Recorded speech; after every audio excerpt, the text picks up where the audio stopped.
welcome to another edition of MSATP TV. This is Bill Feely, the Executive Director, and joining me today is John Kennedy with John Kennedy Consulting. And John works diligently with our YPLP program, and we follow his Leadership Academy through there. And John's going to be at the convention with us this year, both talking to the YPLP group and joining us to give us some insights in things that we can do to help our own practices. So, John, why don't you tell us a little bit about yourself? Thanks, Bill, and good afternoon to everybody. My name's John Kennedy, and as Bill stated, I have been very grateful and blessed to be part of the MSATP family for coming up on about 5 years now, I guess. Although, Bill, if you think about it, we did work with the solo event way back when, so it's been over a decade now, I think. Right, it probably has. Relationship. So I've been always grateful to be in good standing with your association. My background, for the most part, is in hospitality tourism. So I was involved as a hospitality director of sales of a hotel in the College Park area, moved up into management direction, restaurant management as well, and noticed that there was a lack of training opportunities for people in that industry. So my first real endeavor 25 years ago to put a shingle out on John Kennedy Consulting was to turn back around and start consulting work to how the hospitality, tourism, hotel, restaurant industry could make better, stronger teams. And so that seemed to resonate pretty well. And somebody said, you should speak at this conference we have. And ultimately the rest is history.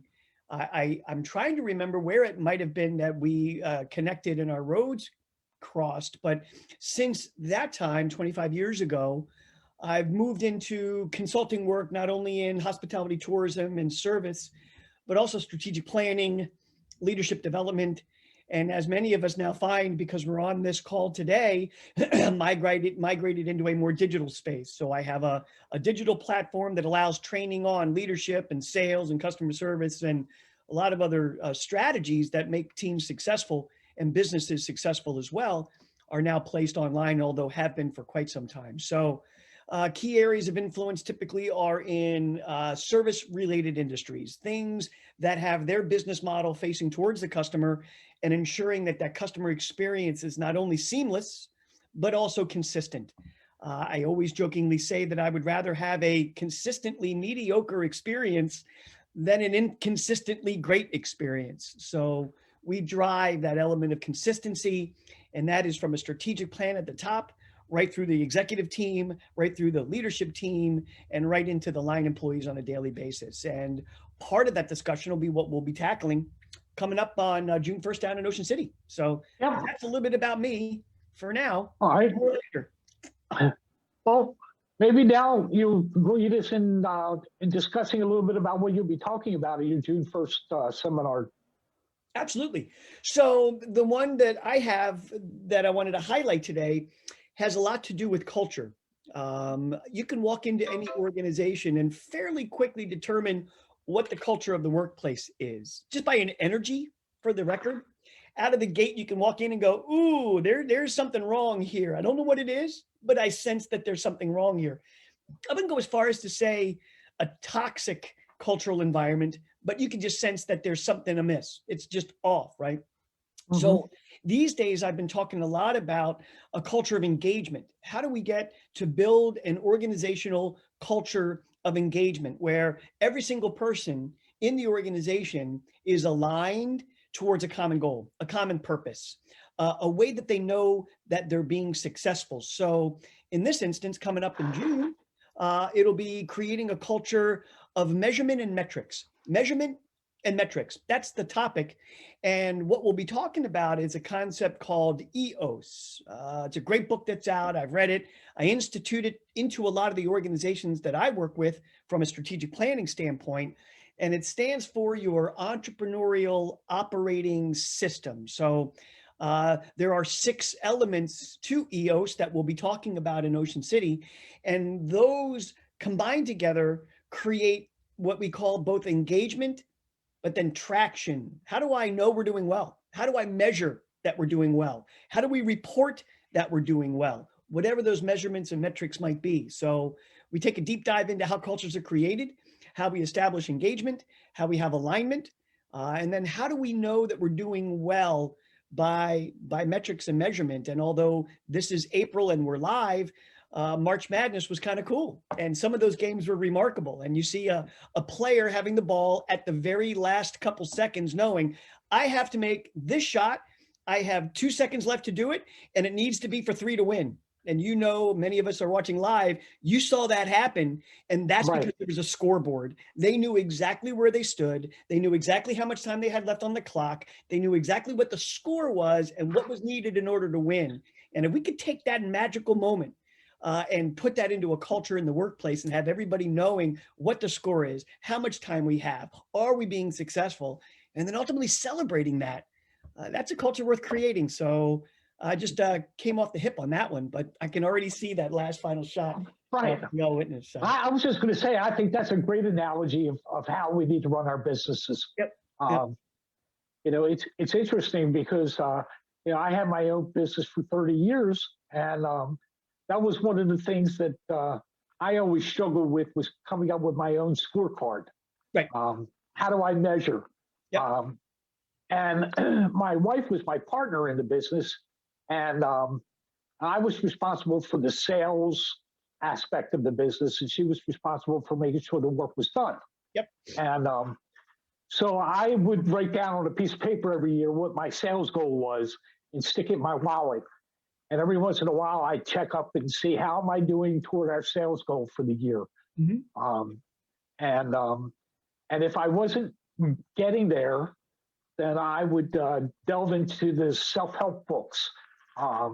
You know, Tony Robbins, Zig Ziglar, those kinds of things to get me pumped up and motivated to go out there and do it again. Yep. So I can see what you're saying about the scorecard, and it doesn't have to be a real complicated system. Right. It can just be something very simple. Right. So I'm really looking forward to your talk down in Ocean City. In that vein, Bill, in that discussion, there are many companies that I work with that drive sales, HVAC companies, distributors, you know, back to hospitality, tourism, ultimately the green industry, garden centers and growers and whatnot. So I work in a lot of the industries that are able to measure that, and sales can be represented in so many facets, right? One would be the average transaction. What is somebody average paying when they engage with a tax firm? What's that average ticket? That would be one. Or what's the average amount of revenue that we need to be generating at a particular time, and how does that compare to last year? So data, as I mentioned earlier, there are 6 elements to EOS. One of them is data. So we look at data and say, all right, compared to last year, where were we at this time last year on the average transaction or the average sale, or where we were from a revenue generating standpoint, or in my favorite is new accounts. See, oftentimes sales are measured by who we have and are we getting more out of the existing client base. I call that drilling deeper. So I've drilled deeper. I have a client that now I can migrate them into a tax planning instead of a tax preparation. Cool. So now I've got a client that's paying a little bit more per year for the engagement that they have with us, but it's still the same damn client. How do I get new clients? Because organizations, Bill, that survive are the ones that keep their client base and focus on retention as a culture, and retention can be measured. How many clients did we lose over last year? How many clients have we moved over the last 3 years? So that data that measures it, again, is a perfect example of culture. But if you want to thrive, you have to be adding new accounts to your business, because inevitably people die, people find somebody else, a family member suggests, you know, my tax accountant doesn't charge that much, you should go talk to them. And all of a sudden you've lost, you know, maybe 3% of your client base in a year, but do that for 5 years. And I don't have to be a math major to figure out that that stings. So we should always be focusing on new accounts as an element of sales, just as much as we're counting on the existing client base to be able to deliver a deeper experience for us from a revenue standpoint. So good conversation, just you and I. And anytime you think about self-help, Bill, I just call me. I got you. I got your back. On the house. Give me a jingle. I'll get you going. We'll be good. Sounds great. All right, John. Well, I appreciate your time here today. I'm looking forward to seeing you in Ocean City. Is there anything else that you want to talk to us about? Boy, one of those seasons again where we've got a bit of a push now. We've got an extra month to breathe. Oftentimes, I think our clients are like, cool, I don't have to get my material to you then until later. So Right. that's going to be a bit of a struggle. Keep your wits about yourself. Make sure that you're complimenting people and finding them doing stuff right. Sometimes we focus more on the mistakes that are made than on the opportunities that are in front of us. So from a leadership standpoint, just beyond a little bit about what we're talking about for Ocean City in particular, your team's been working real hard. Make sure that you're finding them doing stuff right. Compliment them on a daily basis. Let them know that they're appreciated and valued and heard. Those are good things that would then set ourselves up for Ocean City to talk about, now that we've got them appreciated, how do we get them engaged? And then how do we measure that?